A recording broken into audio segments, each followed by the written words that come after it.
शालेय विद्यार्थ्यांमध्ये मराठी भाषेची मातृभाषेची गोडी निर्माण व्हावी यासाठी कुसुमाग्रज विचार मंचच्या वतीनं कुसुमाग्रज या विषयावरती परीक्षा घेतली जाते। संस्थेच्या वतीनं असे होते कुसुमाग्रज ही छोटी पुस्तिका छापण्यात आली आहे आणि यावर आधारित प्रश्नमंजुषा तयार करण्यात आली आहे। उत्तीर्ण विद्यार्थ्यांना मराठी भाषा उपासक हे प्रमाणपत्र दिलं जाणार आहे।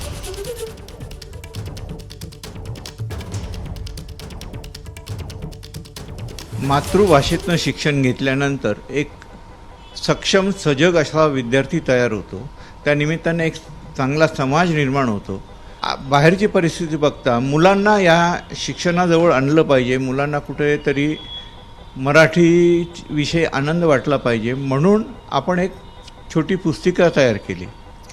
त्याच्यामध्ये कुसुमाग्रज हे तर लोकांना माहिती होतीलच, पण मराठी साहित्यातले वेगवेगळे प्रकार, वेगवेगळे मापदंड लहानपणीच मुलांमध्ये जागरूक व्हावी आणि त्या निमित्तानं एक चांगला असा पायंडा पडेल, चांगला असा समाज निर्माण होईल असा आपण त्याच्यामध्ये विचार केलेला आहे। एबीपी माझा, उघडा डोळे बघा नीट।